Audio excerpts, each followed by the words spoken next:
Hello friend, good morning. आज है March सुबह के बज रहे हैं 5। मैं जा रही हूँ, उठी हूँ, तैयार होकर जल्दी से झाड़ू पोछा करूँगी और पूजा करने के जाऊँगी तैयार होके।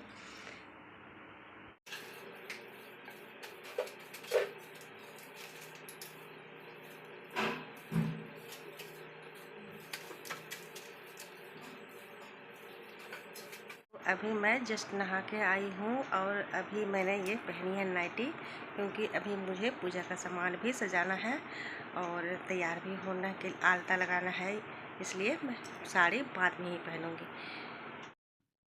यहाँ पर मैं एक पतीले में पानी लेकर आई थी ताकि मैं इन सारे फलों को अच्छे से धो लूँ और धोने के बाद मैं पूजा के लिए इसे सजा सकूँ। तो मैंने सबसे पहले केले को धो लिया है और उसे साइड में रख लिया है। और केले इतने बड़े बड़े हैं, लग रहा है एक हाथ का है। तो ये सबसे दूसरे बार में देखिए मैंने आम मंगाए हैं, जो मैंने आम को, और ये एक आम और एक केला जो मैंने रखा है साइड में, इसे मैं दान के लिए ही रखूँगी और जो मैं काट रही हूँ वो चढ़ाऊँगी प्रसाद के रूप में। तो यहाँ पर मैंने एक आम भी काट कर रख लिया है और ये है जो बरगद के पत्ते, मैंने कल ही इसे लाकर रख लिया था, क्योंकि बहुत भीड़ हो जाती है तो पत्ते आपको मिलना मुश्किल हो जाते हैं, सारे पत्ते टूट जाते हैं और सारे ऊपर ऊपर होते हैं जो कि हमसे चुभते ही नहीं हैं। और ये देखिए मैं एक तरबूज काट रही हूँ और आधा रख दे रही हूँ और इसे थोड़ा सा काट कर ले जाऊँगी प्रसाद के लिए, क्योंकि तरबूज सीजनली फल है, आम भी, ये सब ज़रूरी होता है, लीची जैसे कि प्रसाद के लिए। और मैं यहाँ पर फिर बैठ के आलता अपने पैरों में लगा रही हूँ। आज मैंने थोड़ा अलग ही डिज़ाइन का आलता लगाया है और मैंने इसे पहली बार ट्राई किया है। इस तरह से बहुत ही सुंदर लगते हैं भरे भरे पैरों में, इस टाइप के आलता लगाने में पैर बहुत ही खूबसूरत दिखते हैं। ये देखिए मेरे आलता लगा लिया है और मैं अब जा रही हूँ रेडी होने के लिए। तो मैंने ये साड़ी पहनी है पीले रंग की और मैं यहाँ पर थोड़ा सा तैयार हो रही हूँ। मैंने बाल बस एक चोटी ही बनाई है, थोड़ा सा क्रीम पाउडर लगाने, काजल, बस यही सब मेकअप तो करनी होती है लेडीज़ों को। मैं ज़्यादा मेकअप नहीं करती हैवी। और मैं यहाँ पर तैयार होने के बाद चूड़ियाँ पहन रही थी, चूड़ियों की सेट थोड़ा सा बिखर गई थी तो मैं उसे लगा रही थी। लगाने में थोड़ा समय चला गया था और मुझे बहुत लेट हो रहा था पूजा में जाने के लिए, क्योंकि जितना ही लेट होगा उतना ही भीड़ ज़्यादा बढ़ जाएगा और पूजा अच्छे से नहीं हो पाती है। फिर भी मैं जल्दी जल्दी से तैयार होकर गई और भीड़ तो बढ़ ही गई थी, क्योंकि लोग सुबह से ही पूजा करने के लिए आ जाते हैं। तो ये देखिए मैंने ये चूड़ा सेट पहना है, ये लाह के चूड़ियाँ हैं। और ये देखिए कितनी भीड़ बढ़ चुकी है। ये जो बर का पेड़ है ये हमारे घर के एकदम जस्ट सामने ही है, तो मुझे ज़्यादा दूर नहीं जाना पड़ा था। और मैं जगह ढूंढ रही थी कि कहाँ पर बैठकर पूजा करूं, मुझे कहीं पर भी जगह नहीं मिल रहा था, लेकिन फिर भी मैंने इसी भीड़ में कहीं पर अपना जगह बनाया और पूजा करना शुरू कर दिया। क्योंकि अगर आप ये सार्वजनिक जगह पर पूजा करने जाते हो तो आपको ऐसे ही एडजस्ट कर कर पूजा करना होता ही है, क्योंकि ये पूजा घर में तो अकेले करनी होती नहीं है, ये पूजा बाहर सब लोगों के साथ में ही करनी चाहिए। लेकिन कितने लोग जो होते हैं वो आजकल एक पेड़ का टहनी ही इसे तोड़कर ले जाते हैं घर पर और गमले में लगाकर अपने घर में ही आराम से पूजा कर लेते हैं। लेकिन जिनके पास में ये सुविधा नहीं है वो अक्सर ये सब किया करते हैं। तो हमारे पास अगर ये सुविधाएं हैं तो हम पेड़ के पास ही जाकर क्यों पूजा ना करें।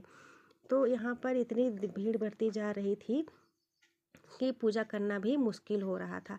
फिर जैसे तैसे मैंने यहाँ पर आगे बढ़कर पूजा किया और फिर मैंने फेरी लगाया। मैंने यहाँ पर 21 फेरी लगाई थी। फेरी लगाने में बहुत तकलीफ़ हो रही थी। यहाँ पर एक चट्टान बड़ा सा निकला हुआ था, ये पेड़ के नीचे थोड़ा पहाड़ी इलाका टाइप का निकला हुआ है चट्टान बड़ा बड़ा सा, जिसके कारण घूमने में दिक्कत भी हो रही थी।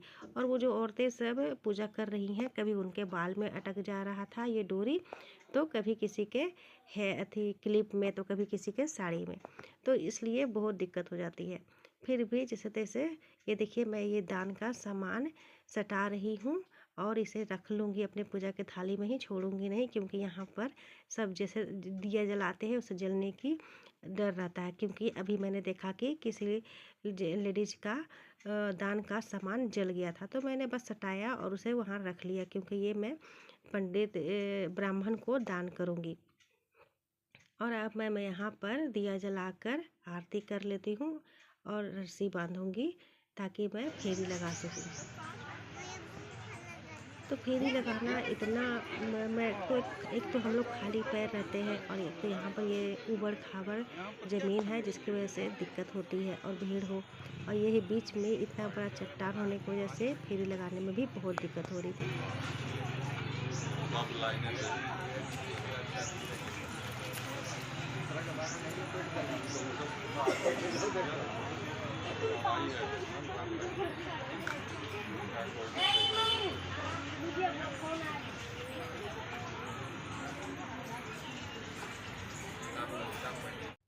और ये देखिए सब एक दूसरे को सिंदूर लगा रहे हैं, और मैं भी सबको सिंदूर लगा रही हूँ, क्योंकि ये सुहागिनों का पर्व है, तो हमें सिंदूर लगाना चाहिए और आंचल में प्रसाद देना चाहिए। तो मैंने भी 5 सुहागिनों को सिंदूर लगाया और मुझे भी सुहागिनों ने सिंदूर लगाया। ये सुहाग तो हमें ज़रूर से लेना चाहिए, ये बहुत ही ज़रूरी होता है, क्योंकि हम सुहाग के लिए ही तो पूजा कर रहे हैं, और जितने लोग सिंदूर लगाएंगे उतना ज़्यादा ही आशीर्वाद हमारे सुहाग को मिलेगा, इसकी ये मान्यता है। इसलिए जो भी आपको मिले सुहागिन औरतें, उन्हें आप सिंदूर ज़रूर लगाइए और खुद भी लगवाइए उनसे। ये देखिए यहाँ पर जो ग्रीन कलर के कुर्ता पहनकर बैठे हुए हैं वो है पंडित जी, जो कि कथा सुना रहे थे, और मैं भी यहाँ पर बैठ गई थी कथा सुनने के लिए, क्योंकि मेरी पूजा हो गई थी समाप्त और मैंने सारी सुहागनों को सिंदूर भी लगा दिया था। सारी मतलब कि 5-6 सुहागनों को सिंदूर भी लगा लिया था और खुद भी लगवा लिया था। तो अब पंडित जी कथा कहना शुरू कर रहे हैं, तो मैं यहाँ पर बैठकर कथा सुन रही हूँ। पूजा करने के बाद जब तक कथा नहीं सुनते हैं तब तक ये पूजा सफल नहीं होती है, इसलिए हमें कथा सुनकर और ब्राह्मण को दान दक्षिणा देकर ही घर आना चाहिए। सो फ्रेंड, अभी मैं जस्ट पूजा करके आ गई हूँ और बहुत भीड़ थी, पूजा करने में बहुत ही दिक्कत हो रही थी, और मैं अभी आई हूँ। अभी मैं खाना बनाऊँगी क्योंकि मेरे हस्बैंड को जाना है ड्यूटी, और मैंने ईयरिंग खोल दी है। तो आपको मेरा लुक कैसा लगा कमेंट करके ज़रूर बताइएगा, और ये मेरी साड़ी कैसी लगी।